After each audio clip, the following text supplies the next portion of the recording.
Hello all, ഏവർക്കും PSC tips and ട്രിക്സിൻ്റെ പുതിയൊരു ക്ലാസ്സിലേക്ക് സ്വാഗതം. ഇന്ന് നിങ്ങളിൽ ചിലരൊക്കെ ആവശ്യപ്പെട്ടതുപോലെ SCERTയിലെ ഒരു ചാപ്റ്ററുമായിട്ടാണ് വന്നിട്ടുള്ളത്. ന്യൂ SCERTയിലെ 9th സ്റ്റാൻഡേർഡിലെ ബയോളജി ടെക്സ്റ്റാണ് നമ്മൾ ഇന്ന് ചൂസ് ചെയ്തിട്ടുള്ളത് കേട്ടോ.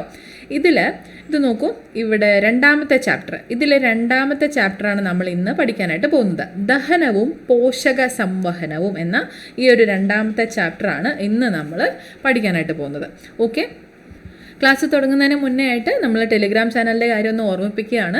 ടെലിഗ്രാം ചാനലിൽ ഇതുവരെയും ജോയിൻ ചെയ്തിട്ടില്ലാത്തവരാണ് നിങ്ങളെങ്കിൽ ജോയിൻ ചെയ്യുക. അതിനായിട്ടുള്ള ലിങ്ക് നമ്മൾ ഡിസ്ക്രിപ്ഷൻ ബോക്സിൽ കൊടുക്കുന്നതായിരിക്കും കേട്ടോ. അപ്പോൾ നമുക്ക് ക്ലാസ്സിലേക്ക് പോവാം. അപ്പോൾ ദഹനവും പോഷക സംവഹനവും ഇത് ചാപ്റ്റർ നോക്കാം. ദഹനവും പോഷക സംവഹനവും.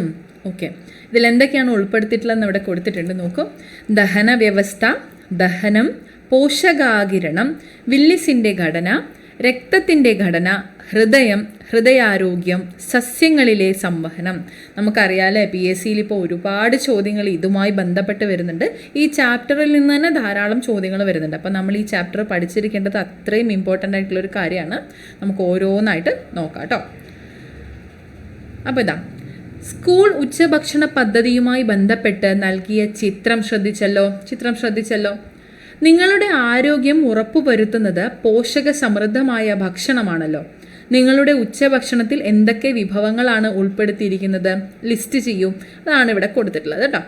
ഇനി ലോകത്തിൻ്റെ വിവിധ ഭാഗങ്ങളിലുള്ളവരുടെ ഭക്ഷണ രീതികൾ വ്യത്യസ്തമാണെങ്കിലും ആരോഗ്യത്തിന് ഭക്ഷണത്തിൽ നാരുകൾ, ജലം എന്നിവയ്ക്ക് പുറമെ കാർബോഹൈഡ്രേറ്റ്, പ്രോട്ടീൻ, കൊഴുപ്പ്, ധാതുക്കൾ, വിറ്റാമിൻ എന്നീ പോഷക ഘടകങ്ങൾ നിർബന്ധമായും അടങ്ങിയിരിക്കണം. എല്ലാ പോഷക ഘടകങ്ങളും ശരിയായ അനുപാതത്തിൽ ലഭിക്കുന്ന ഭക്ഷണമാണ് സമീകൃത ആഹാരം അല്ലെങ്കിൽ ബാലൻസ്ഡ് ഡയറ്റ്. ഓക്കെ, എല്ലാ പോഷക ഘടകങ്ങളും ശരിയായ അനുപാതത്തിൽ ലഭിക്കുന്ന ഭക്ഷണത്തിന് പറയുന്ന പേരെന്താണ്? സമീകൃത ആഹാരം. സ്റ്റേറ്റ്മെൻറ്റ് വൈസ് ചോദ്യങ്ങൾ തന്നാലും തെറ്റിപ്പോവാതിരിക്കണം കേട്ടോ. സമീകൃത ആഹാരം അല്ലെങ്കിൽ ബാലൻസ്ഡ് ഡയറ്റ്.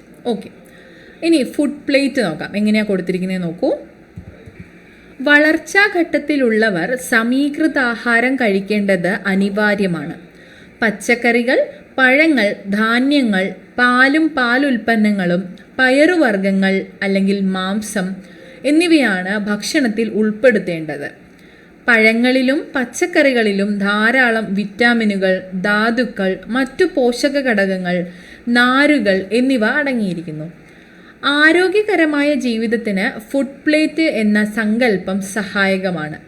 ഒരു പ്ലേറ്റിൻ്റെ പകുതി ഭാഗം പഴങ്ങളും പച്ചക്കറികളും, കാൽഭാഗം ധാന്യങ്ങളും, കാൽഭാഗം പ്രോട്ടീൻ അടങ്ങിയ ഭക്ഷണങ്ങളും, ഒരു ഗ്ലാസ് പാലോ പാലുൽപ്പന്നങ്ങളോ അടങ്ങിയതുമാണ് ഒരു ഫുഡ് പ്ലേറ്റ്.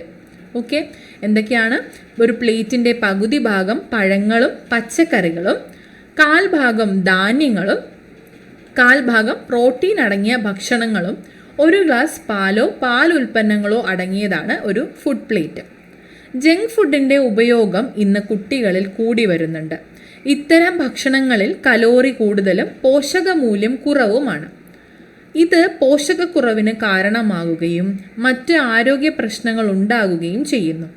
പ്രഭാത ഭക്ഷണം കഴിക്കാതിരിക്കുന്നത് കുട്ടികളിൽ സർവ്വസാധാരണമാണ്. ഇത് ക്ഷീണം, ഉറക്കം തൂങ്ങൽ, പഠനത്തിൽ ശ്രദ്ധയില്ലായ്മ, മറവി തുടങ്ങിയ പല പ്രശ്നങ്ങളും ഉണ്ടാക്കും. അതുകൊണ്ട് ശരിയായ ഭക്ഷണ രീതി കുട്ടികളിൽ ശീലമാക്കേണ്ടതുണ്ട്. ഓക്കെ ആണല്ലോ. അപ്പോൾ ഫുഡ് പ്ലേറ്റ് നമ്മൾ കണ്ടു കഴിഞ്ഞു. ജീവികൾ പോഷകങ്ങൾക്കായി ബാഹ്യ പരിസ്ഥിതിയിൽ നിന്ന് ആഹാരം സ്വീകരിക്കുകയും പ്രയോജനപ്പെടുത്തുകയും ചെയ്യുന്ന പ്രക്രിയയാണ് പോഷണം. ഓക്കെ, ജീവികൾ പോഷകങ്ങൾക്കായി ബാഹ്യ പരിസ്ഥിതിയിൽ നിന്ന് ആഹാരം സ്വീകരിക്കുകയും പ്രയോജനപ്പെടുത്തുകയും ചെയ്യുന്ന പ്രക്രിയ അറിയപ്പെടുന്നത് പോഷണം എന്നാണ്. ഓക്കെ, ഓർത്തിരിക്കുക കേട്ടോ. ജീവികൾ പോഷകങ്ങൾക്കായി ബാഹ്യ പരിസ്ഥിതിയിൽ നിന്ന് ആഹാരം സ്വീകരിക്കുകയും പ്രയോജനപ്പെടുത്തുകയും ചെയ്യുന്ന പ്രക്രിയയാണ് പോഷണം. ഇനി ലഘുഘടനയുള്ള ജീവികളിൽ നിന്ന് സങ്കീർണ ഘടനയുള്ള ജീവികളിലേക്ക് പോകുന്തോറും പോഷണ പ്രക്രിയയും സങ്കീർണമാകുന്നു. ഓക്കെ ആണല്ലോ. ലഘുഘടനയുള്ള ജീവികളിൽ നിന്ന് സങ്കീർണ ഘടനയുള്ള ജീവികളിലേക്ക് പോകുന്തോറും പോഷണ പ്രക്രിയയും സങ്കീർണമാകുന്നു. ഏകകോശജീവിയായ അമീബയിലെയും ബഹുകോശജീവിയായ ഹൈഡ്രയിലെയും പോഷണ പ്രക്രിയകൾ ചിത്രീകരണം 2.1 നൽകിയിരിക്കുന്നു. അവ താരതമ്യം ചെയ്ത് പട്ടിക 2.2 പൂർത്തിയാക്കും. നമുക്ക് നോക്കാം. അമീബ അതുപോലെ ഹൈഡ്ര ഇവിടെ കൊടുത്തിരിക്കുന്ന നോക്കാം. അമീബ ആഹാര വസ്തുവിനടുത്ത് ഇവിടെ നോക്കൂ കപടപാദങ്ങൾ ഉപയോഗിച്ച് ആഹാരത്തെ കോശത്തിനുള്ളിലാക്കുന്നു. കണ്ടല്ലോ, ഇത് കണ്ടോ? ആഹാരം ഫുഡ് വാക്യൂളിനുള്ളിൽ, ഇത് നോക്കിക്കേ, ആഹാരം ഫുഡ് വാക്യൂളിനുള്ളിലായി. എൻസൈമുകൾ ആഹാരത്തെ ദഹിപ്പിക്കുന്നു. കോശാന്തരിക ദഹനമാണ് ഇവിടെ നടക്കുന്നത് കേട്ടോ. കോശാന്തരിക ദഹനം. എൻസൈമുകൾ ആഹാരത്തെ ദഹിപ്പിക്കുന്നു. അവശിഷ്ടങ്ങൾ കോശോപരിതലത്തിലൂടെ പുറന്തള്ളുന്നു. കണ്ടില്ലേ, അവശിഷ്ടങ്ങൾ കോശോപരിതലത്തിലൂടെ പുറന്തള്ളുന്നു. ഇനി ഹൈഡ്രയിലെ നോക്കാം. ഹൈഡ്ര ടെൻഡക്കിളുകളുടെ സഹായത്താൽ ഇരയെ മരവിപ്പിച്ച് വായ്ക്കുള്ളിലാക്കുകയും ശരീര അറയിൽ എത്തിക്കുകയും ചെയ്യുന്നു.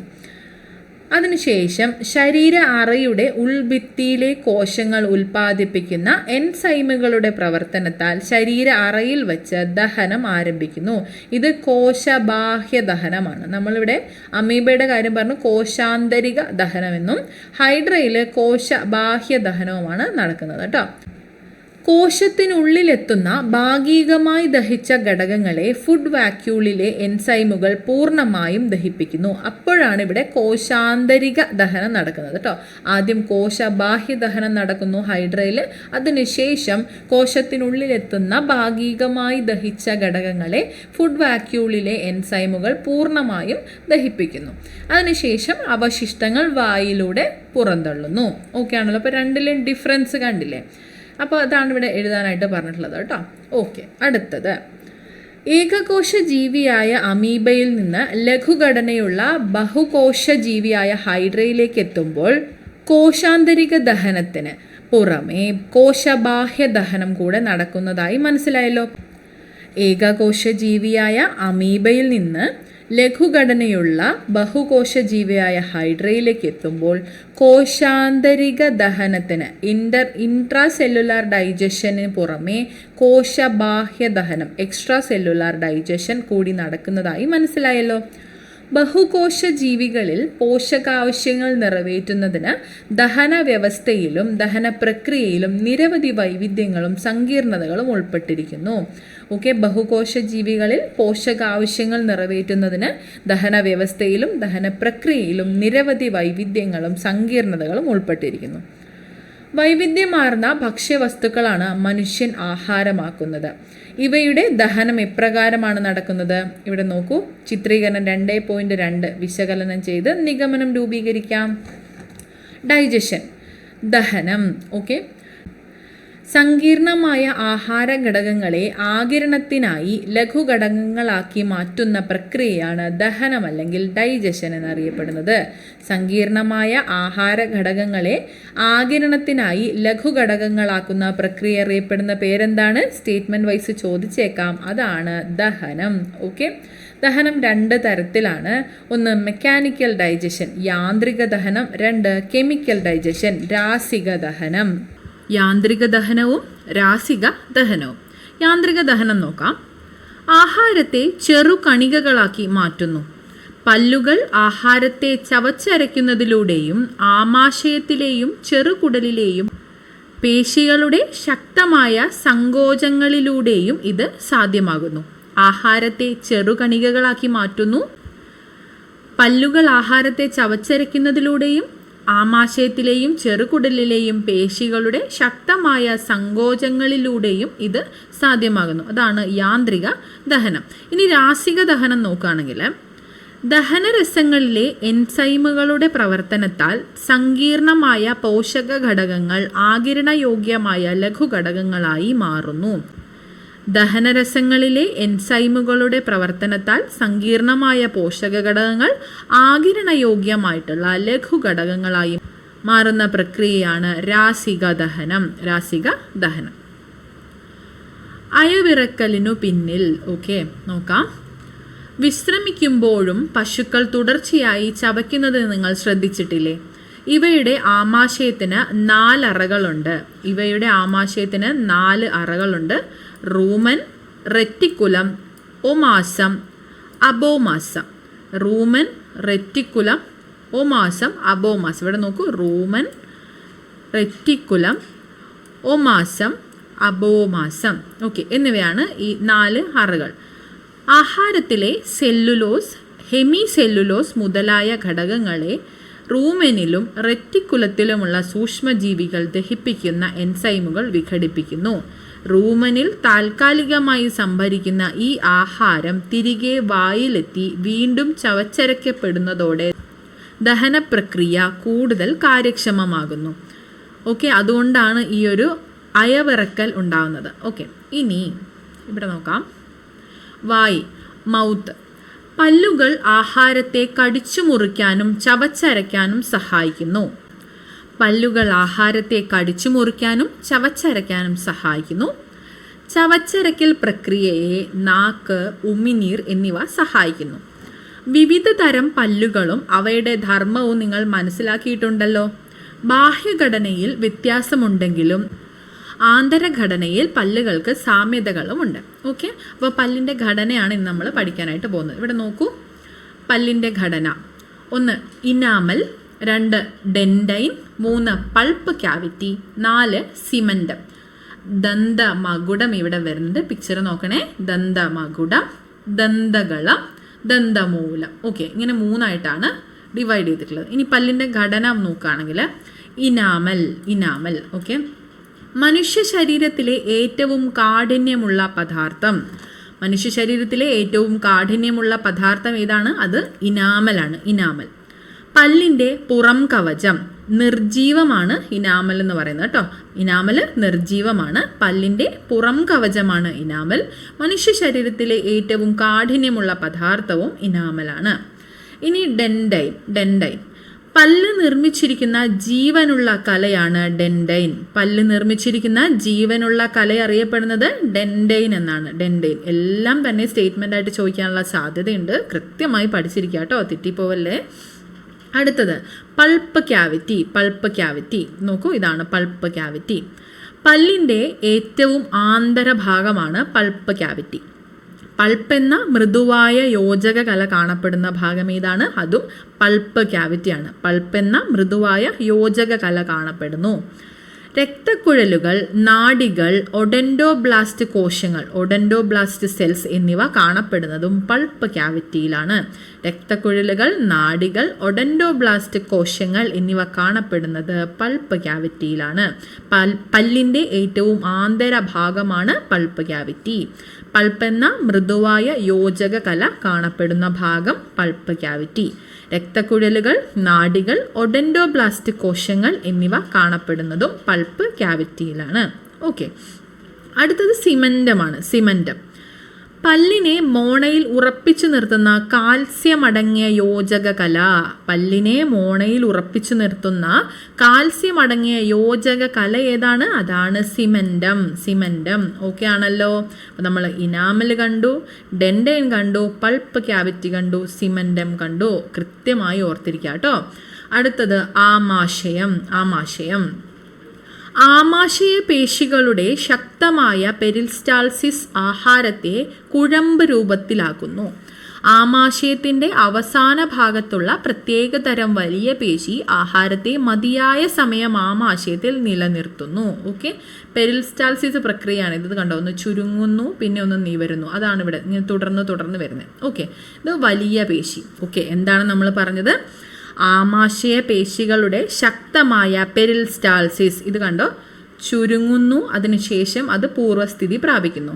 ആ ഒരു അവസ്ഥ അത് കണ്ടിന്യൂ ചെയ്ത് പോവാണ് ചെയ്യുന്നത്. അതാണ് ശക്തമായ പെരിസ്റ്റാൾസിസ് ആഹാരത്തെ കുഴമ്പ് രൂപത്തിലാക്കുന്നു എന്ന് പറഞ്ഞത്. ഓക്കെ, ഇവിടെ കണ്ടോ, ചുരുങ്ങി അത് നിവർന്നു, അതിനുശേഷം ഇത് അവിടെ താഴെ ഒന്ന് ചുരുങ്ങി നിവർന്നു. ഓക്കെ, അതാണ് പെരിസ്റ്റാൾസിസ്.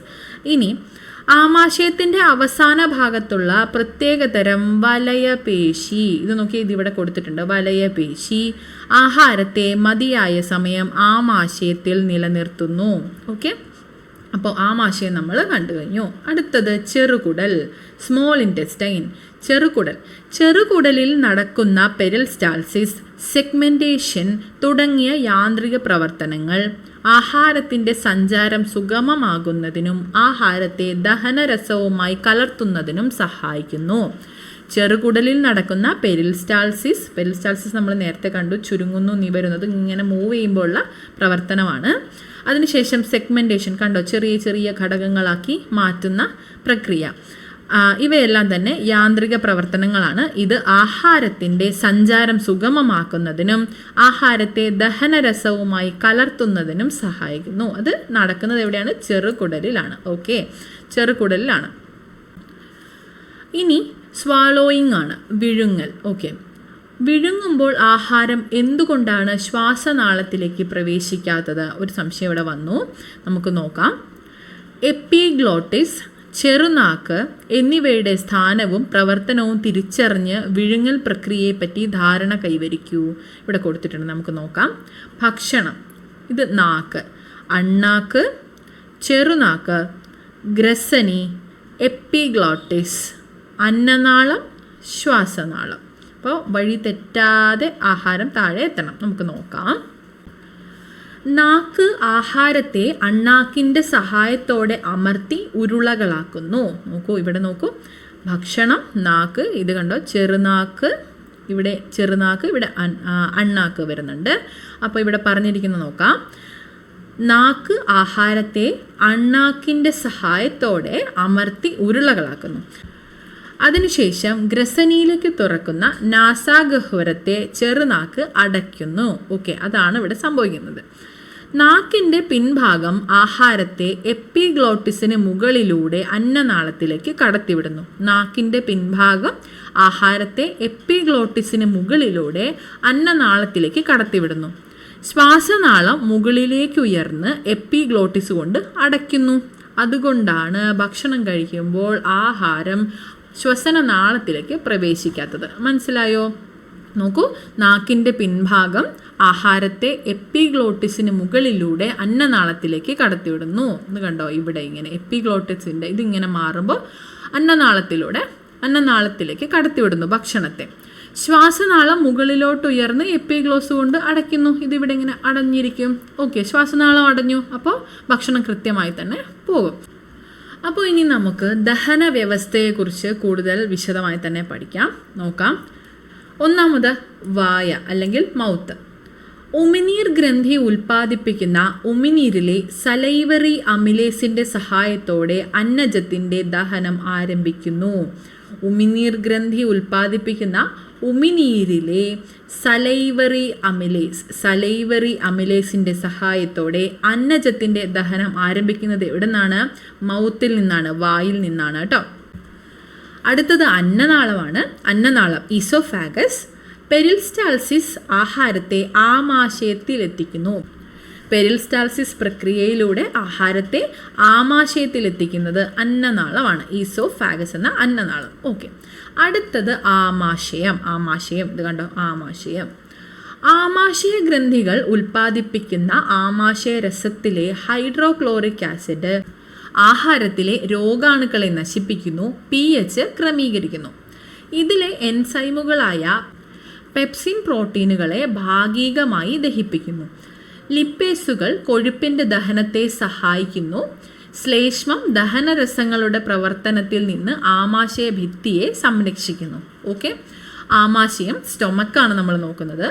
ആമാശയ ഗ്രന്ഥികൾ ഉൽപ്പാദിപ്പിക്കുന്ന ആമാശയ രസത്തിലെ ഹൈഡ്രോക്ലോറിക് ആസിഡ്, ഒന്നാമത് ഹൈഡ്രോക്ലോറിക് ആസിഡിനെ കുറിച്ചാണ് പറയുന്നത്. ഹൈഡ്രോക്ലോറിക് ആസിഡ് ആഹാരത്തിലെ രോഗാണുക്കളെ നശിപ്പിക്കുന്നു, അതിനുശേഷം pH ക്രമീകരിച്ച് നിർത്തുന്നു. ഓക്കെ, ഇതിലെ എൻസൈമുകളായിട്ടുള്ള പെപ്സിൻ എന്ന എൻസൈം പ്രോട്ടീനുകളെ ഭാഗികമായി ദഹിപ്പിക്കുന്നു. ലിപ്പേസുകൾ എന്താ ചെയ്യുന്നത്? ലിപ്പേസുകൾ കൊഴുപ്പിൻ്റെ ദഹനത്തെ സഹായിക്കുന്നു. ശ്ലേഷ്മം ദഹനരസങ്ങളുടെ പ്രവർത്തനത്തിൽ നിന്ന് ആമാശയ ഭിത്തിയെ സംരക്ഷിക്കുന്നു. ഓക്കെ, ശ്ലേഷ്മം. അപ്പോൾ ഹൈഡ്രോക്ലോറിക് ആസിഡ് ആഹാരത്തിലെ രോഗാണുക്കളെ നശിപ്പിക്കുന്നു, pH ക്രമീകരിക്കുന്നു. എൻസൈമായിട്ടുള്ള പെപ്സിൻ പ്രോട്ടീനുകളെ ഭാഗികമായി ദഹിപ്പിക്കുന്നു. ലിപ്പേസുകൾ കൊഴുപ്പിൻ്റെ ദഹനത്തെ സഹായിക്കുന്നു. ശ്ലേഷ്മം ദഹനരസങ്ങളുടെ പ്രവർത്തനത്തിൽ നിന്ന് ആമാശയ ഭിത്തിയെ സംരക്ഷിക്കുന്നു. ഇനി നമുക്ക് കരൾ നോക്കാം. ലിവർ, കരൾ. പിത്തരസം ഉൽപ്പാദിപ്പിച്ച് പിത്താശയത്തിൽ സംഭരിക്കുന്നു. പിത്തരസത്തിലെ എൻസൈമുകളില്ല.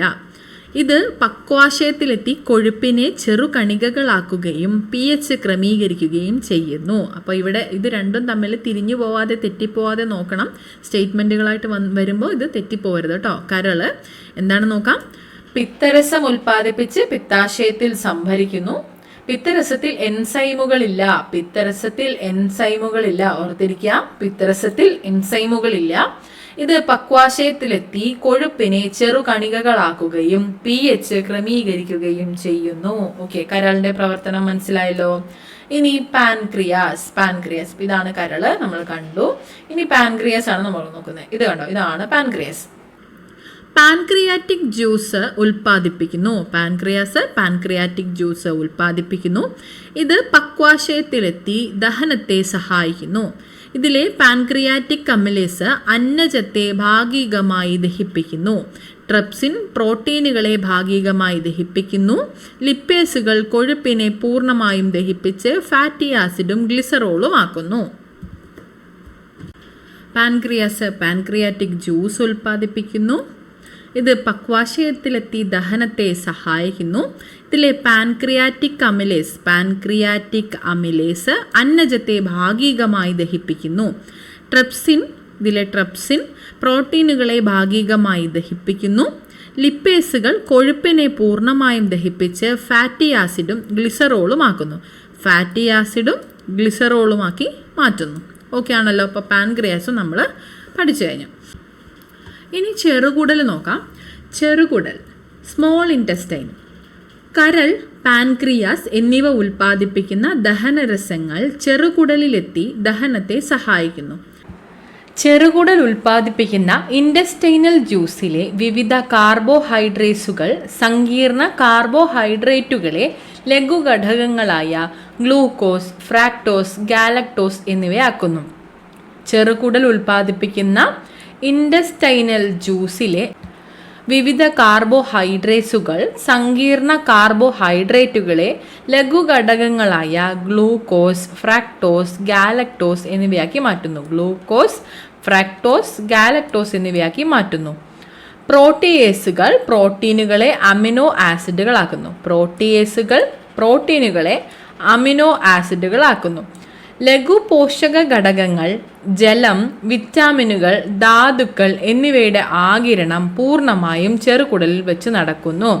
ലഘു പോഷക ഘടകങ്ങൾ, ജലം, വിറ്റാമിനുകൾ, ധാതുക്കൾ എന്നിവയുടെ ആഗിരണം മുഖ്യമായും ചെറുകുടലിൽ വെച്ചാണ് നടക്കുന്നത്. എവിടെ വെച്ച് നടക്കുന്നു എന്ന് ചോദിക്കാം. ചെറുകുടലിൽ വെച്ചാണ്. ഓക്കെ, ഇനി വൻകുടൽ നോക്കാം. വൻകുടൽ, ലാർജ് ഇൻറ്റസ്റ്റൈൻ. ദഹനവിധേയമാകാത്ത ആഹാര പദാർത്ഥങ്ങൾ ഇവിടെ എത്തുന്നു.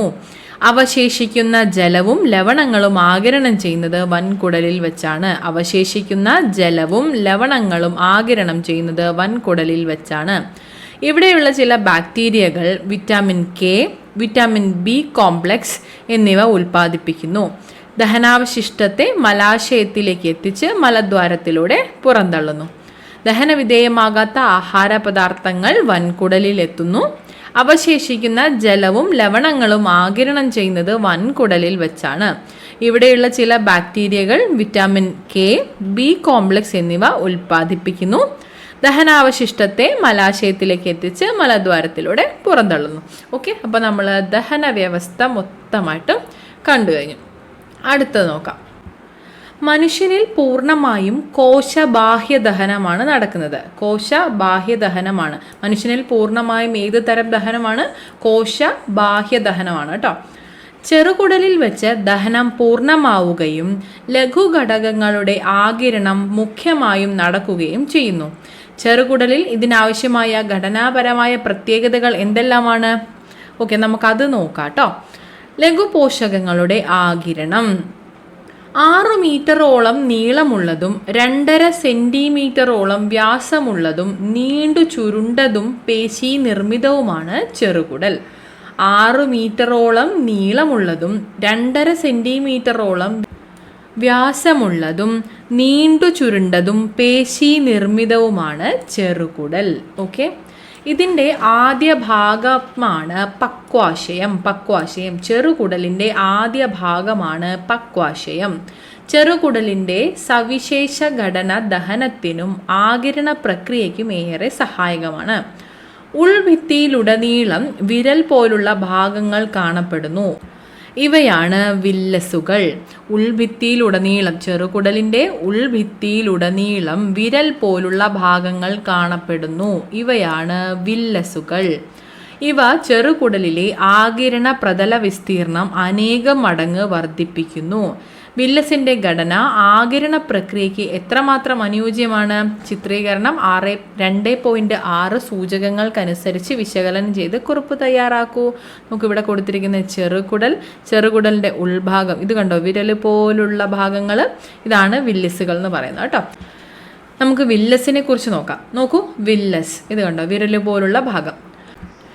ഒറ്റനിര എപ്പിത്തീലിയൽ കോശങ്ങൾ, ഇതാണ് ഇവിടെ കൊടുത്തിരിക്കുന്നത്. ഒറ്റനിര എപ്പിത്തീലിയൽ കോശങ്ങൾ പോഷകാകിരണത്തിനുള്ള പ്രാഥമിക പ്രതലമാണ് ഈ ഒരു ഒറ്റനിര എപ്പിത്തീലിയൽ കോശങ്ങൾ. ഇനി രക്തലോമികകളാണ്. രക്തലോമികകൾ ഇതിവിടെ ഇങ്ങനെ കൊടുത്തിട്ടുണ്ട്. ഒരു ധമനീശാഖ വില്ലസിലേക്ക് പ്രവേശിച്ച് ലോമികകളെ രൂപപ്പെടുത്തുന്നു. ലോമികകൾ കൂടിച്ചേർന്ന് സിരയായി പുറത്തു പോകുന്നു.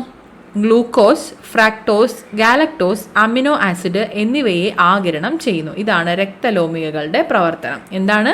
ഒരു ധമനീശാഖ വില്ലസിലേക്ക് പ്രവേശിച്ച് ലോമികകളെ രൂപപ്പെടുത്തുന്നു.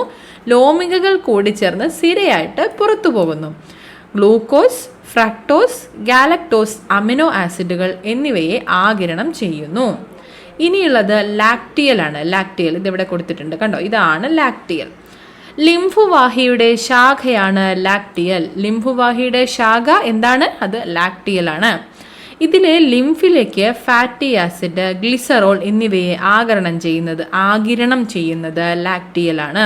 ഇതിലെ ലിംഫിലേക്ക് ഫാറ്റി ആസിഡ്, ഗ്ലിസറോൾ എന്നിവയെ ആഗിരണം ചെയ്യുന്നത് ലാക്ടിയൽ ആണ്. ഓക്കെ, അപ്പോൾ വില്ലസിൻ്റെ ഘടനയും നമ്മൾ കണ്ടു കഴിഞ്ഞു. ക്ലിയർ ആണല്ലോ? ഇത് ചിത്രം കണ്ടല്ലോ, ചിത്രം നോക്കി തന്നെ പഠിക്കുക കേട്ടോ. അപ്പോൾ നമുക്ക് പെട്ടെന്ന് പഠിക്കാനായിട്ട് പറ്റും. അപ്പോൾ അടുത്ത നോക്കാം. പോഷക ഘടകങ്ങളെ വില്ലസിലെ രക്തത്തിലേക്കും ലിംഫിലേക്കുമാണല്ലോ ആഗിരണം ചെയ്യുന്നത്. പോഷക ഘടകങ്ങളുടെ സംവഹനത്തിന് രക്തം, ലിംഫ് എന്നിവയുടെ ഘടന എപ്രകാരം സഹായിക്കുന്നു എന്നാണ് ഇനി നമ്മൾ നോക്കാൻ പോകുന്നത്. ഓക്കെ, പോഷക ഘടകങ്ങളുടെ സംവഹനത്തിന് രക്തം, ലിംഫ് എന്നിവയുടെ ഘടന എപ്രകാരം സഹായിക്കുന്നു എന്ന് പരിശോധിക്കാം. നോക്കൂ, രക്തവും ലിംഫും, ബ്ലഡ് ആൻഡ് ലിംഫ്. രക്തത്തിലെ വിവിധ ഘടകങ്ങൾ, അവയുടെ ധർമ്മം എന്നിവ നിങ്ങൾക്കറിയാമല്ലോ. രക്തഘടകങ്ങളുമായി ബന്ധപ്പെട്ട ചിത്രീകരണം പൂർത്തിയാകൂ. ഇതിവിടെ കൊടുത്തിട്ടുണ്ട്. രക്തം, ബ്ലഡ് രണ്ടായിട്ടാണ് ഭാഗിച്ചിട്ടുള്ളത്. ഒന്ന് പ്ലാസ്മ എന്നും 55% പ്ലാസ്മയാണ്, 45% രക്തകോശങ്ങളുമാണ്. ഓക്കെ, രക്തത്തിൽ 45% രക്തകോശങ്ങളും ബ്ലഡ് സെൽസും 55% പ്ലാസ്മയുമാണ്. ഓക്കെ, അപ്പോൾ പ്ലാസ്മയിൽ എന്തൊക്കെയാണ്? ജലം, പ്രോട്ടീനുകൾ, മറ്റ് ഘടകങ്ങൾ എന്നിവയാണ് അടങ്ങിയിട്ടുള്ളത്. ഏതൊക്കെ പ്രോട്ടീനാണ്? ആൽബുമിൻ, ഗ്ലോബുലിൻ, ഫൈബ്രിനോജൻ എന്നിവയാണ് പ്ലാസ്മയിൽ അടങ്ങിയിട്ടുള്ള പ്രോട്ടീനുകൾ. ഓക്കെ, എന്തൊക്കെയാണ്? പ്ലാസ്മയിൽ ജലം അടങ്ങിയിരിക്കുന്നു, പ്രോട്ടീനുകൾ അടങ്ങിയിരിക്കുന്നു, മറ്റ് ഘടകങ്ങൾ അടങ്ങിയിരിക്കുന്നു. ഏതൊക്കെ പ്രോട്ടീനുകളാണുള്ളത് പ്ലാസ്മയിൽ? ആൽബുമിൻ, ഗ്ലോബുലിൻ, ഫൈബ്രിനോജൻ എന്നിവയാണ് അടങ്ങിയിട്ടുള്ളത്.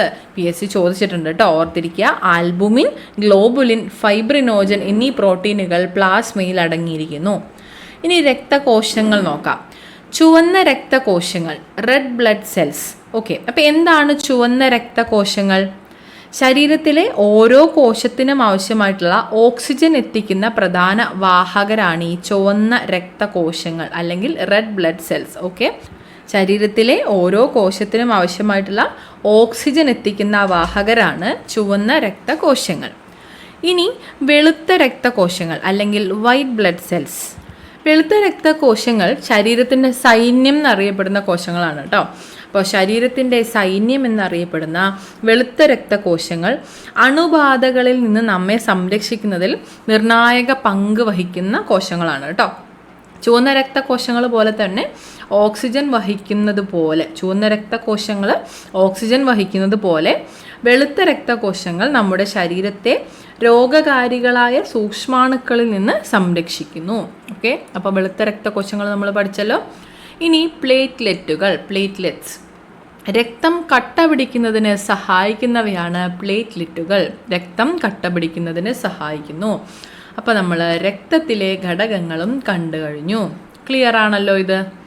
അപ്പോൾ അടുത്ത നോക്കാം. പ്ലാസ്മയിലെ വിവിധ പ്രോട്ടീനുകളുടെ ധർമ്മം കണ്ടെത്തൂ. നോക്കാം നമുക്ക്. മനുഷ്യനിൽ രക്തവും കോശവും തമ്മിൽ പദാർത്ഥങ്ങളുടെ വിനിമയം നടക്കുന്നത് എപ്രകാരമാണ്? പദാർത്ഥ കൈമാറ്റത്തിൽ കോശങ്ങൾക്കിടയിലുള്ള ദ്രവത്തിൻ്റെ പ്രാധാന്യം നിങ്ങൾക്കറിയാമല്ലോ. ഇതെങ്ങനെയാണ് രൂപപ്പെടുന്നത്? ചിത്രീകരണം 2.8 സൂചകങ്ങൾക്കനുസരിച്ച് വിശകലനം ചെയ്ത് നിഗമനം രേഖപ്പെടുത്തൂ. നമുക്ക് നോക്കാം കേട്ടോ. ടിഷ്യൂ ദ്രവത്തിൻ്റെ രൂപീകരണം, അതാണ് നമ്മൾ ഇനി നോക്കുന്നത്. ടിഷ്യൂ ദ്രവത്തിൻ്റെ രൂപീകരണമാണ് ഇവിടെ കൊടുത്തിട്ടുള്ളത്. ഇത് സിര, ഇവിടെ ഇതാ ധമനി, രക്തലോമികകളും അതുപോലെ ലിംഫ് വാഹിയുമാണ് ഇവിടെ ചിത്രത്തിൽ കൊടുത്തിട്ടുള്ളത്. ചിത്രം കണ്ടല്ലോ, നമുക്ക് ഓരോന്നും നോക്കാം. ടിഷ്യൂ ദ്രവം, ടിഷ്യൂ ഫ്ലൂയിഡാണ് ഒന്നാമത്തേത്. ലോമികകളിലൂടെ രക്തം പ്രവഹിക്കുമ്പോൾ ലോമികാഭിത്തിയിലെ ചെറു സുഷിരങ്ങളിലൂടെ രക്തത്തിലെ ദ്രാവക ഭാഗം കോശങ്ങൾക്കിടയിലേക്ക് ഊറിയിറങ്ങുന്നു. ഈ ദ്രാവകമാണ് ടിഷ്യൂ ദ്രവം. കോശങ്ങളും ടിഷ്യൂ ദ്രവവും തമ്മിലാണ് പദാർത്ഥ സംവഹനം നടക്കുന്നത്. ഓക്കെ, ടിഷ്യൂ ദ്രവമാണ് പറഞ്ഞത്. ലോമികകളിലൂടെ രക്തം പ്രവഹിക്കുമ്പോൾ ലോമികാഭിത്തിയിലെ ചെറു സുഷിരങ്ങളിലൂടെ, ലോമികാഭിത്തി നമ്മളിത് ലോമിക കണ്ടു, ലോമികാഭിത്തിയിലെ ചെറു സുഷിരങ്ങളിലൂടെ രക്തത്തിലെ ദ്രാവക ഭാഗം കോശങ്ങൾക്കിടയിലേക്ക് ഊറിയിറങ്ങുന്നു. ഈ ദ്രാവകമാണ് ടിഷ്യൂ ദ്രവം. കോശങ്ങളും ടിഷ്യൂ ദ്രവവും തമ്മിലാണ് പദാർത്ഥ സംവഹനം നടക്കുന്നത്. പദാർത്ഥ സംവഹനം ആര് തമ്മിലാണ്? കോശങ്ങളും ടിഷ്യൂ ദ്രവവും തമ്മിലാണ് പദാർത്ഥ സംവഹനം നടക്കുന്നത്. ക്ലിയർ ആണല്ലോ? ഇനി ലിംഫ് നോക്കാം. നോക്കൂ, ലിംഫ്. ടിഷ്യൂ ദ്രവത്തിൻ്റെ ഒരു ഭാഗം ലിംഫ് ലോമികകളിലേക്ക് പ്രവേശിക്കുന്നു. ടിഷ്യൂ ദ്രവത്തിൻ്റെ ഒരു ഭാഗം ലിംഫ് ലോമികകളിലേക്ക് പ്രവേശിക്കുന്നു. ഇതാണ് ലിംഫ്. ഇത് നോക്കിക്കേ, ഇവിടെ ലിംഫ് വാഹി കൊടുത്തിട്ടുണ്ട്. അപ്പോൾ ലിംഫിലൂടെയാണ് കൊഴുപ്പിൻ്റെ ദഹനഫലമായുണ്ടാകുന്ന ലഘുഘടകങ്ങളും കൊഴുപ്പിൽ ലയിക്കുന്ന വിറ്റാമിനുകളും സംവഹനം ചെയ്യപ്പെടുന്നത്. ടിഷ്യൂ ദ്രവത്തിൻ്റെ ഒരു ഭാഗം ലിംഫ് ലോമികകളിലേക്ക് പ്രവേശിക്കുന്നു, അതാണ് ലിംഫ്. ലിംഫിലൂടെയാണ് കൊഴുപ്പിൻ്റെ ദഹനഫലമായി ഉണ്ടാകുന്ന ലഘു ഘടകങ്ങളും കൊഴുപ്പിൽ ലയിക്കുന്ന വിറ്റാമിനുകളും സംവഹനം ചെയ്യപ്പെടുന്നത്. ലിംഫിലൂടെയാണ് കൊഴുപ്പിൻ്റെ ദഹനഫലമായി ഉണ്ടാകുന്ന ലഘുഘടകങ്ങളും കൊഴുപ്പിൽ ലയിക്കുന്ന വിറ്റാമിനുകളും സംവഹനം ചെയ്യപ്പെടുന്നത്. ഏതിലൂടെയാണ് കൊഴുപ്പിൽ ലയിക്കുന്ന വിറ്റാമിനുകൾ സംവഹനം ചെയ്യപ്പെടുന്നത്? ഏതിലാണ്? ലിംഫിലൂടെയാണ്. ഓക്കെ, അടുത്തത്. കോശങ്ങൾക്കിടയിലുള്ള സ്ഥലത്ത് ടിഷ്യൂ ദ്രവത്തിൻ്റെ അളവ് ക്രമീകരിക്കുന്നത് എങ്ങനെയാണ്? അത് നോക്കണം കേട്ടോ. ഓക്കെ, നമുക്ക് നോക്കാം. ലിംഫ് വ്യവസ്ഥ, ലിംഫാറ്റിക് സിസ്റ്റം. ഓക്കെ, ലിംഫ് വാഹികൾ, ലിംഫ് നോഡുകൾ, സ്പ്ലീൻ, അസ്ഥിമജ്ജ, തൈമസ് ഗ്രന്ഥി എന്നിവ ഉൾപ്പെടുന്നതാണ് ലിംഫ് വ്യവസ്ഥ. ലിംഫ് വാഹിയാണ് ഈ ഗ്രീൻ കളറിൽ കൊടുത്തിട്ടുള്ളത്. സ്പ്ലീനാണ് ഇത്. ലിംഫ് നോഡുകളാണ് ഇവിടെ തന്നിട്ടുള്ളത്. ഓക്കെ, പിക്ചർ കണ്ടല്ലോ. ലിംഫാറ്റിക് സിസ്റ്റമാണ് നമ്മൾ പഠിക്കുന്നത്. ലിംഫ് വാഹികൾ, ലിംഫ് നോഡുകൾ, സ്പ്ലീൻ, അസ്ഥിമജ്ജ, തൈമസ് ഗ്രന്ഥി എന്നിവയെല്ലാം ഉൾപ്പെടുന്നതാണ് ലിംഫ് വ്യവസ്ഥ. ലിംഫിൽ ചുവന്ന രക്തകോശങ്ങളോ വലിയ പ്രോട്ടീൻ തന്മാത്രകളോ കാണപ്പെടുന്നില്ല. ലിംഫിൽ ചുവന്ന രക്തകോശങ്ങളോ വലിയ പ്രോട്ടീൻ തന്മാത്രകളോ കാണപ്പെടുന്നില്ല. ലിംഫ് വ്യവസ്ഥ രോഗപ്രതിരോധത്തിൽ മുഖ്യ പങ്ക് വഹിക്കുന്നു. ഓക്കെ, പദാർത്ഥ സംവഹനത്തിൽ രക്തത്തിൻ്റെയും ലിംഫിൻ്റെയും പ്രാധാന്യം മനസ്സിലായല്ലോ. വില്ലസിലേക്ക് പ്രവേശിച്ച ധമനി ശാഖ പിരിഞ്ഞ് ലോമികകളായും അവ കൂടിച്ചേർന്ന് ചെറുസിരകളായും പിന്നീട് സിരകളായും മാറുന്നുണ്ടല്ലോ. ശരീരത്തിലെമ്പാടും രക്തക്കുഴലുകളെ പദാർത്ഥ കൈമാറ്റത്തിനായി ഇത്തരത്തിലാണോ വിന്യസിച്ചിട്ടുള്ളത് എന്ന് കണ്ടെത്തൂ. ഓക്കെ, ഇനി നമുക്ക് ഇവിടെ നോക്കാം. വിവിധ തരം രക്തക്കുഴലുകൾ, അതാണ് നമുക്ക് ഇനി പഠിക്കാനുള്ളത്. വിവിധ തരം രക്തക്കുഴലുകൾ നോക്കൂ. 1 ധമനി, 2 ലോമിക, 3 സിര. ധമനി അഥവാ ആർട്ടറിയാണ് നമ്മൾ ആദ്യം നോക്കുന്നത്. കട്ടി കൂടിയ ഇലാസ്തികതയുള്ള ഭിത്തി. രക്തം ഉയർന്ന മർദ്ദത്തിലും വേഗത്തിലും ഒഴുകുന്നു. ഹൃദയത്തിൽ നിന്നും രക്തം വഹിക്കുന്നു. ധമനിയുടെ പ്രത്യേകതയാണ് പറയുന്നത്. കട്ടി കൂടിയ, നോക്കൂ പിക്ചർ ശ്രദ്ധിക്കൂ, കട്ടി കൂടിയ ഇലാസ്തികതയുള്ള ഭിത്തിയാണ്. രക്തം ഉയർന്ന മർദ്ദത്തിലും വേഗത്തിലും ഒഴുകുന്നത് ധമനിയിലൂടെയാണ്. ഹൃദയത്തിൽ നിന്നും വഹിക്കുന്നത്, രക്തം വഹിക്കുന്നത്, ഹൃദയത്തിൽ നിന്നും രക്തം വഹിക്കുന്നത് ധമനിയാണ്. ഓക്കെ, അപ്പോൾ ധമനി അഥവാ ആർട്ടറി നമ്മൾ കണ്ടു. അടുത്തത് ലോമിക അല്ലെങ്കിൽ കാപ്പിലറി. ലോമിക അല്ലെങ്കിൽ കാപ്പിലറി. ഒറ്റനിര കോശങ്ങൾ മാത്രമുള്ള ഭിത്തിയാണ് ലോമിക. ഒറ്റനിര കോശങ്ങൾ മാത്രമുള്ള ഭിത്തിയാണ് ലോമിക. ഭിത്തിയിൽ അതിസൂക്ഷ്മമായ സുഷിരങ്ങളുണ്ട്. ഭിത്തിയിൽ അതിസൂക്ഷ്മമായിട്ടുള്ള സുഷിരങ്ങളുണ്ട്. രക്തം കുറഞ്ഞ മർദ്ദത്തിലും വേഗത്തിലും ഒഴുകുന്നു. ഇവിടെ നമ്മൾ ധമനിയിൽ കണ്ടു, രക്തം ഉയർന്ന മർദ്ദത്തിലും വേഗത്തിലും ഒഴുകുന്നു. രക്തം കുറഞ്ഞ മർദ്ദത്തിലും വേഗത്തിലും ഒഴുകുന്നത് ലോമികയിലാണെന്ന് ഓർക്കുക കേട്ടോ. അടുത്തത് സിര അല്ലെങ്കിൽ വെയിൻ. സിര കട്ടി കുറഞ്ഞ ഭിത്തിയാണ് സിരയുടേത്. കട്ടി കുറഞ്ഞ ഭിത്തിയാണ് സിരയുടേത്. രക്തം കുറഞ്ഞ മർദ്ദത്തിലും വേഗത്തിലും ഒഴുകുന്നു. വാൽവുകൾ കാണപ്പെടുന്നു. ഹൃദയത്തിലേക്ക് രക്തം വഹിക്കുന്നു. ഹൃദയത്തിലേക്ക് രക്തം വഹിക്കുന്നത് സിരയാണ്. ഹൃദയത്തിൽ നിന്നും രക്തം വഹിക്കുന്നത് ധമനിയാണ്. ഓക്കെ, മാറിപ്പോകരുത് കേട്ടോ, ശ്രദ്ധിച്ച് പഠിക്കാം. നോക്കാം, പോർട്ടൽ സിരകൾ. പോർട്ടൽ സിരകൾ. പോർട്ടൽ സിരകൾ അല്ലെങ്കിൽ പോർട്ടൽ വെയിൻസ്. ചില സിരകൾ ഹൃദയത്തിലേക്ക് നേരിട്ട് രക്തം എത്തിക്കുന്നതിന് പകരം അവയവങ്ങളിൽ നിന്ന് അവയവങ്ങളിലേക്ക് രക്തത്തെ വഹിക്കുന്നു. ഇത്തരം സിരകളാണ് പോർട്ടൽ സിരകൾ. ഓക്കെ, ചില സിരകൾ ഹൃദയത്തിൽ നിന്ന് നേരിട്ട് രക്തം എത്തിക്കുന്നതിന് പകരം അവയവങ്ങളിൽ നിന്ന് അവയവങ്ങളിലേക്ക് രക്തത്തെ വഹിക്കുന്നു. ഇത്തരം സിരകളാണ് പോർട്ടൽ സിരകൾ എന്നറിയപ്പെടുന്നത്. Okay, portal സിരകൾ. ചെറുകുടലിൽ നിന്ന് രക്തത്തിലേക്ക് ആഗിരണം ചെയ്യപ്പെടുന്ന പോഷക ഘടകങ്ങളെ കരളിലെത്തിക്കുന്ന ഹെപ്പാറ്റിക് പോർട്ടൽ സിര എന്നത് ഇതിനൊരു ഉദാഹരണമാണ്. അപ്പോൾ പോർട്ടൽ സിരയ്ക്ക് ഉദാഹരണമാണ് പറഞ്ഞിട്ടുള്ളത് ഹെപ്പാറ്റിക് പോർട്ടൽ സിര. ഹെപ്പാറ്റിക് പോർട്ടൽ സിര. അപ്പോൾ എന്താണ് ഹെപ്പാറ്റിക് പോർട്ടൽ സിര ചെയ്യുന്നത്? ചെറുകുടലിൽ നിന്ന് രക്തത്തിലേക്ക് ആഗിരണം ചെയ്യപ്പെടുന്ന പോഷക ഘടകങ്ങളെ കരളിലെത്തിക്കുന്നു. അതാണ് ഹെപ്പാറ്റിക് പോർട്ടൽ സിര ചെയ്യുന്നത്. ഓക്കെ, അപ്പോൾ പോർട്ടൽ സിരകൾ എന്താണെന്ന് മനസ്സിലായല്ലോ. ബാക്കി നോക്കാം. ചെറുകുടലിൽ നിന്നും രക്തത്തിലേക്കും ലിംഫിലേക്കും ആഗിരണം ചെയ്യപ്പെട്ട പോഷക ഘടകങ്ങൾ ശരീരത്തിൻ്റെ വിവിധ ഭാഗങ്ങളിൽ എത്തിച്ചേരുന്നത് എപ്രകാരമായിരിക്കും? നിങ്ങൾ മനസ്സിലാക്കിയ 3 തരം രക്തക്കുഴലുകളും ഇതിൽ ഉൾപ്പെടുന്നുണ്ടോ? ചിത്രം 2.10 പരിശോധിച്ച് വിശകലനം ചെയ്ത് സൂചനകൾ ഉപയോഗിച്ച് ഫ്ലോ ചാർട്ട് പൂർത്തിയാക്കി നിഗമനം എഴുതൂ. അപ്പം നമുക്ക് നോക്കാം, ചെറുകുടലിൽ നിന്നും രക്തത്തിലേക്കും ലിംഫിലേക്കും ആഗിരണം ചെയ്യപ്പെട്ട ഈ പോഷക ഘടകങ്ങൾ ശരീരത്തിൻ്റെ വിവിധ ഭാഗങ്ങളിൽ എങ്ങനെയായിരിക്കും എത്തിച്ചേരുക എന്നുള്ളത്. നമ്മൾ ഇതുവരെ പഠിച്ച തിയറികളെല്ലാം തന്നെ ഈ ഒരു ഡയഗ്രാം വഴി നമുക്കൊന്ന് അനലൈസ് ചെയ്യാൻ പറ്റും. നോക്കാം. അപ്പോൾ പോഷകങ്ങളുടെ സംവഹനമാണ് ഇനി നമ്മൾ പഠിക്കുന്നത്. നോക്കൂ, ഇതാ ഇവിടെ വില്ലസ് ഉണ്ട്. ഈ വില്ലസിൽ നിന്നും ഇവിടെ നോക്കിക്കേ, പോഷക ഘടകങ്ങൾ വില്ലസിലെ രക്തരോമികകളിൽ നിന്ന് പോർട്ടൽ സിര വഴി കരളിലെത്തുന്നു. വില്ലസിൽ നിന്നും, ഇവിടെ വില്ലസാണ്, ഇത് വില്ലസിൽ നിന്നും പോർട്ടൽ സിര വഴി. പോർട്ടൽ സിര എന്താണെന്ന് നമ്മൾ നേരത്തെ പഠിച്ചിരുന്നു അല്ലേ? എന്താണ് പോർട്ടൽ സിര? സിരകൾ ഹൃദയത്തിലേക്ക് നേരിട്ട് രക്തം എത്തിക്കുന്നതിന് പകരം അവയവങ്ങളിൽ നിന്ന് അവയവങ്ങളിലേക്ക് രക്തത്തെ വഹിക്കുന്നു. അതാണ് പോർട്ടൽ സിര. അപ്പോൾ പോഷക ഘടകങ്ങൾ വില്ലസിലെ രക്തരോമികകളിൽ നിന്ന് പോർട്ടൽ സിര വഴി കരളിലെത്തുന്നു. ഇതാണ് കരളിലെത്തുന്നു. അതിനുശേഷം ഹെപ്പാറ്റിക് സിര വഴി, ഹെപ്പാറ്റിക് എന്ന് വെച്ചാൽ കരൾ, ലിവർ എന്നാണ് അർത്ഥം കേട്ടോ. അപ്പോൾ ഹെപ്പാറ്റിക് സിര വഴി കരളിൽ നിന്നും പോഷക ഘടകങ്ങൾ അടങ്ങിയ രക്തം ഹൃദയത്തിലെത്തുന്നു. ഓക്കെ, കരളിൽ നിന്നും പോഷക ഘടകങ്ങൾ അടങ്ങിയ രക്തം ഹെപ്പാറ്റിക് സിര വഴി ഹൃദയത്തിലേക്ക് എത്തുന്നു. മഹാസിര വഴി ഹെപ്പാറ്റിക് സിര, ഇതെവിടെ ഹെപ്പാറ്റിക് സിര വഴി മഹാസിരയിലൂടെ ഹൃദയത്തിലേക്ക് എത്തുന്നു. അപ്പോൾ ഈ സൈഡ് ക്ലിയർ ആണോ?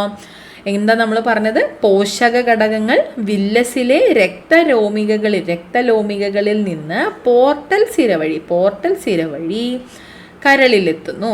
അതിനുശേഷം കരളിൽ നിന്നും പോഷക ഘടകങ്ങൾ അടങ്ങിയ രക്തം ഹെപ്പാറ്റിക് സിര, നോക്കിക്കേ ഇതാ ഹെപ്പാറ്റിക് സിര മഹാസിരയുമായി കണക്റ്റഡ് ആയിട്ട് ഹൃദയത്തിലെത്തുന്നു. ഓക്കെ, ഈ സൈഡ് നമ്മൾ പഠിച്ചു. ബാക്കി നോക്കാം. പോഷക ഘടകങ്ങൾ വില്ലസിലെ ലാക്ടിയലിലൂടെ ലിംഫ് വാഹിയിലേക്ക്, പോഷക ഘടകങ്ങൾ വില്ലസിലുള്ള ലാക്ടിയലിലൂടെ ലിംഫ് വാഹിയിലേക്ക് പോകുന്നു. അതിനുശേഷം ലിംഫ് വാഹികളിൽ നിന്ന് വലിയ ലിംഫ് വാഹികളിലൂടെ ഹൃദയത്തിലെത്തുന്നു. ഓക്കെ, ലിംഫ് വാഹികൾ ഇവിടെ കുഞ്ഞു കുഞ്ഞു ചെറിയ ലിംഫ് വാഹിയിലൂടെ വലിയ ലിംഫ് വാഹിയിലേക്കും അതിനുശേഷം വലിയ ലിംഫ് വാഹിയിലൂടെ അത് ഹൃദയത്തിലേക്കും എത്തുന്നു. അപ്പോൾ ഈ ഒരു സൈഡും ക്ലിയർ ആയല്ലോ. അപ്പോൾ നോക്കൂ, താഴെ ഇവിടെ കൊടുത്ത ഈ ഒരു ഫ്ലോ ചാർട്ട് പോലെ അത് നിങ്ങൾക്ക് ഫില്ല് ചെയ്യാൻ പറ്റുന്നുണ്ടോ നോക്കിക്കേ.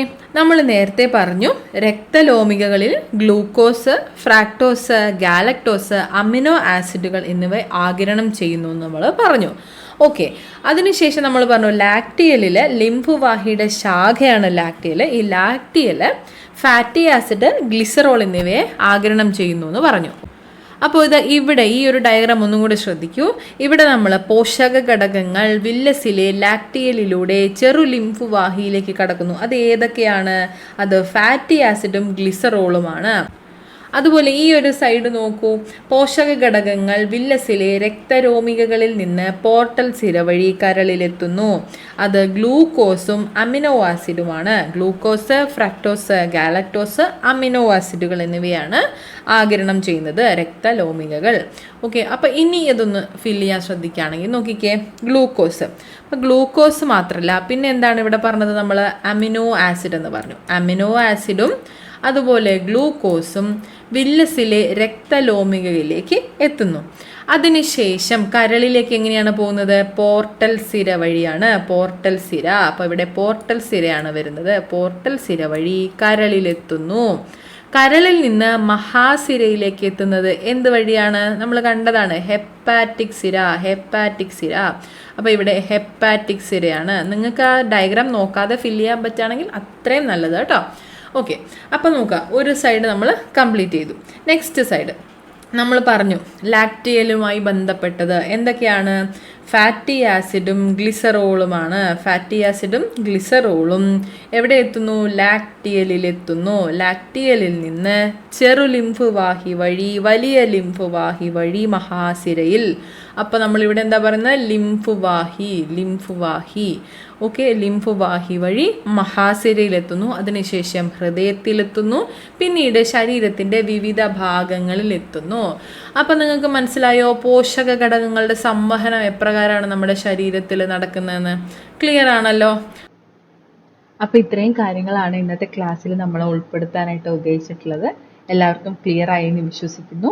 എല്ലാവരും തന്നെ നന്നായിട്ട് പഠിക്കാനായിട്ട് ശ്രദ്ധിക്കുക. പരീക്ഷ അടുത്തെത്തി. അപ്പോൾ എല്ലാവരും വിശ്വാസത്തോടുകൂടി പരീക്ഷയെ നേരിടാനായിട്ട് തയ്യാറെടുക്കുക. നമ്മുടെ ക്ലാസ്സുകൾ എല്ലാവരും പരമാവധി പ്രയോജനപ്പെടുത്തുക. കൂടുതൽ ചോദ്യങ്ങൾ വർക്കൗട്ട് ചെയ്യുക. പഠിച്ചത് വീണ്ടും വീണ്ടും റിവൈസ് ചെയ്യുക. അതുപോലെ നമ്മുടെ ക്ലാസ്സുകൾ ഇഷ്ടമാണെങ്കിൽ ലൈക്ക് ചെയ്യുക. പരമാവധി നിങ്ങളുടെ ഫ്രണ്ട്സിലേക്ക് ഇത് ഷെയർ ചെയ്യുക. അതുപോലെ നിങ്ങളുടെ അഭിപ്രായങ്ങൾ കമൻസ് ആയിട്ട് രേഖപ്പെടുത്തുക കൂടി ചെയ്യാം കേട്ടോ. പിന്നെ ശ്രദ്ധിക്കേണ്ട മറ്റൊരു കാര്യം എന്താണെന്ന് വെച്ചാൽ നമ്മുടെ ടെലിഗ്രാം ചാനലിൽ ഇതുവരെയും ജോയിൻ ചെയ്തിട്ടില്ലാത്തവർ എത്രയും പെട്ടെന്ന് തന്നെ ജോയിൻ ചെയ്യാനായിട്ട് ശ്രദ്ധിക്കുക. നമ്മുടെ പ്രധാനപ്പെട്ട അപ്ഡേറ്റ്സും നിങ്ങൾക്ക് ആവശ്യമായിട്ടുള്ള PDF-സും എല്ലാ കാര്യങ്ങളും തന്നെ നമ്മൾ ഷെയർ ചെയ്യുന്നത് ടെലിഗ്രാം വഴിയായിരിക്കും. അപ്പോൾ നിങ്ങൾ ടെലിഗ്രാമിൽ ജോയിൻ ചെയ്തിട്ടുണ്ടെങ്കിൽ നിങ്ങൾക്ക് കൃത്യമായിട്ട് അപ്പോൾ തന്നെ അപ്ഡേറ്റ്സ് കിട്ടുന്നതായിരിക്കും കേട്ടോ. അപ്പോൾ ഇതുവരെ ജോയിൻ ചെയ്തിട്ടില്ലാത്തവർ ജോയിൻ ചെയ്യാം. ടെലിഗ്രാമിൽ ജോയിൻ ചെയ്യാനായിട്ടുള്ള ലിങ്ക് നമ്മൾ ഡിസ്ക്രിപ്ഷൻ ബോക്സിൽ കൊടുത്തിട്ടുണ്ട്. അപ്പോൾ എല്ലാവരും നന്നായിട്ട് പഠിക്കുക. അല്പാൽപ്പായിട്ടാണെങ്കിലും എല്ലാ ദിവസവും പഠിക്കുന്നുണ്ടെന്ന് ഉറപ്പുവരുത്തുക കേട്ടോ.